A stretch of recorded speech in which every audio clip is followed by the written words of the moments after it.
వివేకానంద రెడ్డి గారు మీకు అందరికీ బాగా పరిచయమైన మనిషి. మీలో ఒక మనిషిగా అందరి ప్రేమను నోచుకున్న మనిషి. వివేకానంద రెడ్డి గారికి రాజకీయంగా చాలా మందితో డిఫరెన్సెస్ ఉండొచ్చు, కానీ ఏ పార్టీనైనా గానీ అందరూ ఆయనను ప్రేమించే మనిషి. అటువంటి మనిషిని అంత కిరాతకంగా చంపినారు. మీకందరికీ తెలుసు ఎంత కిరాతకంగా చంపారంటే అది ఊహించుకుంటేనే భయం వేస్తుంది. అట్లా చేసి చంపించిన వాళ్ళకి ఇప్పుడు మళ్లీ ఎంపీ టికెట్ ను కట్టబెడుతున్నారు. వైఎస్ రాజశేఖర రెడ్డి గారు బ్రతికుంటే దానికి ఒప్పుకుండేవాడా, సమ్మతించేవాడా?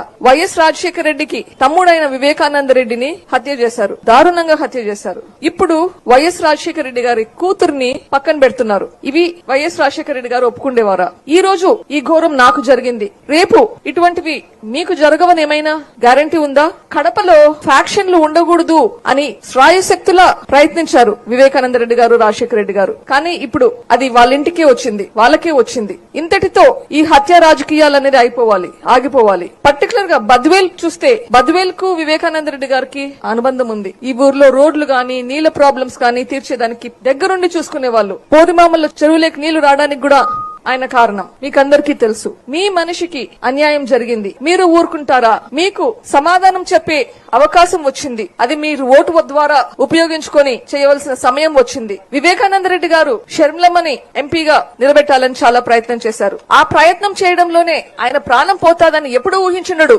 ఎందుకు అంతగా తాపత్రయపడ్డాడు? ఆలోచించండి. ఇప్పుడు షర్మిలమ్మని చూస్తే మీకు ఎవరు గుర్తొస్తారు? సాక్షాత్తు వైఎస్ రాజశేఖర రెడ్డి రూపంలాగా ఉంటది. అదే చిరునవ్వు అందరినీ కలుపుకొని పోతుంది. ఎక్కడికి పోయినా అదే విధంగా కష్టపడి పనిచేస్తాడు. ఇవన్నీ చూసి వివేకానంద రెడ్డి గారు షర్మిలమ్మ మన ప్లేస్ లో, మన కడప జిల్లాలో ఎంపీగా ఉంటే మన ప్రజలకి శ్రేయస్సు బాగైతాది అని చెప్పి ప్రయత్నించాడు. ఆయన చెయ్యలేకపోయాడు. ఇప్పుడు ఆయన కోరిక తీర్చడానికి ఇప్పుడు మీ ముందుకు వచ్చింది షర్మిలమ్మ. ఈ రోజు మనకందరికీ ఒక అవకాశం వచ్చింది. మనమందరము కలిసి షర్మిలమ్మను గెలిపిద్దాం. కడప జిల్లా ఎంపీగా షర్మిలమ్మను గెలిపిద్దాం. మీరు వస్తారా ఈ పోరాటంలో? మీరు వస్తారా?